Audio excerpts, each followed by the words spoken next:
नमस्कार, आप सभी का स्वागत है क्राइम 24 लाइव न्यूज चैनल में। मैं राधा देवी ले चलती हूँ कुछ खास खबरों की ओर। उत्तर प्रदेश जिला झांसी कस्बा मोठ में जिला संयुक्त मोर्चा संगठन की एक सभा का आयोजन संपन्न हुआ, जिसमें संतोष मार्केट में किया गया। सभा को संबोधित मध्य प्रदेश सरकार के मंत्री नरोत्तम दास मिश्रा ने किया। उन्होंने प्रधानमंत्री नरेंद्र मोदी के कार्यों के बारे में बताया, महिलाओं को दी जाने वाली योजनाओं के बारे जानकारी दी। विधायक जवाहरलाल राजपूत, जिला अध्यक्ष अशोक गिरी, चेयरमैन प्रतिनिधि देवेंद्र गुसाई, नगर के सभी कार्यकर्ताओं ने भाग लिया। सभा में और मंत्री नरोत्तम दास मिश्रा की बातों पर अमल करते हुए देखे व सुने गए। आपस में और देश हित में कार्य करने के लिए एकजुट होकर के समर्पित होते देखे व सुने गए। रिपोर्टिंग शशिकांत लोहिया, जिला ब्यूरो चीफ की। विधायक श्री जवाहरलाल राजपूत जी को, जीतू सोनी जी, माननीय जिला पंचायत के अध्यक्ष श्री पवन गौतम जी को, श्री विनायक श्री सुनील, आदरणीय जिलाध्यक्ष जी श्री अशोक गिरी भाई साहब जी को, और अनिल। शेर की छवि हल्की लगे, हाथी की छवि अलग है। हमारे माइंडसेट को विजेता का माइंडसेट बनाओ, और जैसे ही आपने विजेता का बनाया तो ये आपके सामने टिकेंगे नहीं बाकी के दलों के कार्यकर्ता। ये सब कार्यकर्ता समझते हैं कि उनके नेता स्वार्थी हैं। अभी मैं रिपीट नहीं कर रहा हूं कि हमारे इन सब दलों के लोगों को मालूम है कि कौन के बाद में कौन उनका अध्यक्ष बनने वाला है, और आपको भी मालूम है कि पलायन जी के बाद अखिलेश, अखिलेश के बाद टिम्पल, टिम्पल के बाद सिंपल आएंगे, आप भी जानते हैं। लेकिन नड्डा जी के बाद कौन आएगा आप बता सकते हो? अपना राष्ट्रीय अध्यक्ष कौन होगा आप कोई नहीं पता। सिर्फ यही एक दल है, और इसलिए इस दल के लिए कार्यकर्ता बंधुओं हिम्मत के साथ चलो। आपकी मेहनत, आपकी ताकत, आपकी एकता, आपकी अनेकता में एकता आपको बहुत ऊपर तक ले जा सकती है। किसी शायर ने कहा है कि यूं दूर बैठ करके आसमान देखता है, पंखों को खोल जमाना सिर्फ उड़ान देखता है। और इस भाव को लेके आप चलो पूरी ताकत से, मेहनत से, शिद्दत से। एकमात्र पार्टी ऐसी है जिसमें चाय बेचने वाला होता है प्रधानमंत्री। कोई राजनीतिक दल ऐसा है नहीं है मेरे कार्यकर्ता। यही कारण है कि वो गरीब की सुध लेता है। यही कारण है कि मोदी जी गांव गरीब किसान की, झुग्गी झोंपड़ी के इंसान की और महिलाओं के सम्मान की बात करते हैं। कोई राजनीतिक दल बात नहीं करता है। ये सारे के सारे राजनीतिक दल विभाजन की बात करते हैं, ये तोड़ने की बात करते हैं। एकमात्र मोदी जी हैं जो सिर्फ जोड़ने की बात करते हैं, जो वसुधैव कुटुंबकम की बात करते हैं। और मेरे कार्यकर्ता बंधुओं, ये राजदाई इदम नमो का चुनाव। अपन संघ की शाखाओं में जाते हैं ना, तो वहां कहते हैं परम वैभवम नेतृत्वे तत्वराष्ट्रम। ये परम भारत माता को परम वैभव के शिखर पे ले जाने वाला चुनाव है, ये तीसरा चुनाव। अभी तो गड्ढे भरे हैं मोदी जी ने पुराने।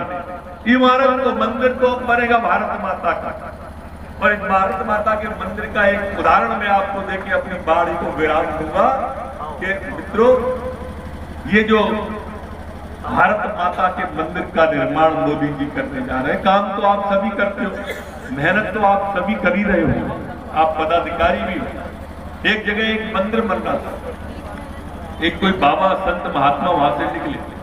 मई जून का महीना था, मंदिर के लिए पत्थर तरासे जा रहे थे, और पत्थर तरासे जा रहे थे तो उन पत्थरों को तराशते समय मजदूर काम कर रहे थे। बाबा ने एक मजदूर से पूछा क्या कर रहे थे, तो मजदूर ने बाबा की तरफ देख के बोला, महाराज दिखता नहीं है ऐसी जून मई की धूप में बाहर मैदान में बैठ के मेरे भाग्य में पत्थर बंधे हैं तो पत्थर तोड़ रहा हूं। महाराज ने उसका जवाब तुरंत आगे बढ़ गए, 10 कदम दूर दूसरे मजदूर से वही सवाल किया, क्या कर रहे हैं? तो दूसरे मजदूर ने कहा, महाराज जी मजदूरी कर रहा हूं, अपना पेट पाल रहा हूं, शाम को मजदूर मिलेगी, परिवार का पेट पाल रहा हूं। और आगे बढ़ गए, तीसरे मजदूर से उन्होंने पूछा क्या कर रहे हो, वही सवाल। तीसरे मजदूर ने कहा कि महाराज देखते नहीं, भगवान का सामने भव्य मंदिर बनने वाला है, और ये मेरा सौभाग्य है कि इस मंदिर के पत्थर तराशने का, मंदिर के निर्माण का मुझे भी सौभाग्य मिला है।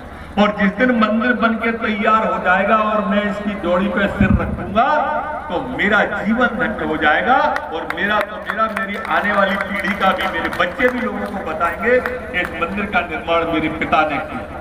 अब तीनों काम एक ही कर रहे थे, एक के भाग्य में पत्थर बने थे, एक पेट पालना था और एक उस काम को करके अपने जीवन को धन्य मानना था।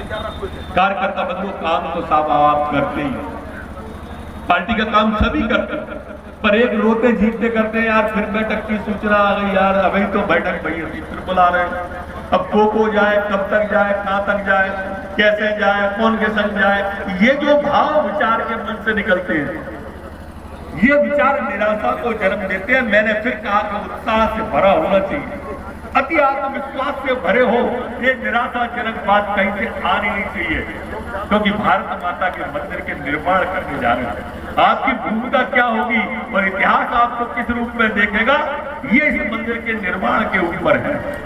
एक गांव में आग लग गई, पुराने समय की बात है, पुराने समय की बात। एक गांव में आग लग गई, लोग दौड़ के नदी तक जाते थे, पानी लाते थे, आग बुझाते थे, नदी तक जाते थे, पानी लाते थे, आग बुझाते थे। लेकिन एक चिड़िया भी जाती थी नदी पे, चोंच में पानी भर के लाती थी और गांव की आग को बुझाने की कोशिश करती थी। कई बार गई, कई बार आई, तो एक कौवे ने कहा, अरे बावली चिड़िया, तेरी चोंच के पानी से आग बुझ जाएगी? तो चिड़िया ने कहा कि हाँ, मुझे भी मालूम है, मेरी चोंच के पानी से गांव की आग नहीं बुझ रही, लेकिन मैं इतना जानती हूं कि जिस दिन इस गांव की आग का इतिहास लिखा जाएगा, मेरा नाम आग लगाने वालों में नहीं, आग बुझाने वालों में लिखा जाएगा। कार्यकर्ता बंधु, इस भारत माता के मंदिर के निर्माण, भारत को विश्व गुरु बनाने, भारत को विश्व की तीसरी आर्थिक ताकत बनाने पे अपना समय आपको अर्पित करना है, ये प्रार्थना करने के लिए आया। सवाल भानु भाई की सांसदी का नहीं है, सवाल मोदी जी का है, सवाल भारतीय जनता पार्टी, सवाल कमल के फूल का है। वो कमल का फूल जो आप यहां पर बटन दबाओगे ना, तो पाकिस्तान के आतंकवादियों में दहशत पैदा हो जाती है। वो कमल का फूल आप जिसका बटन यहां पर दबाओगे ना, तो सेना पर सैनिक की बागी मजबूत हो जाती है। वो कमल का फूल जो आप यहाँ बटन दबाते हो, मोदी जी के हाथ मजबूत हो जाते हैं। वो कमल का फूल जिसका बटन आप यहाँ पे लोगों से दबाते हो, तो भारत विश्व के अंदर अपने तिरंगे की शान के लिए महसूस हो जाता है। और इसलिए मैं दोनों हाथ जोड़ के प्रार्थना करने आ रहा हूँ कि इसमें आपको सब कुछ झोंक देना है भारत माँ के लिए, तन समर्पित, मन समर्पित और ये जीवन समर्पित। चाहता हूं मातृभूमि तुझे कुछ और भी दूं, ये भाव लेके काम करें। बहुत बहुत धन्यवाद।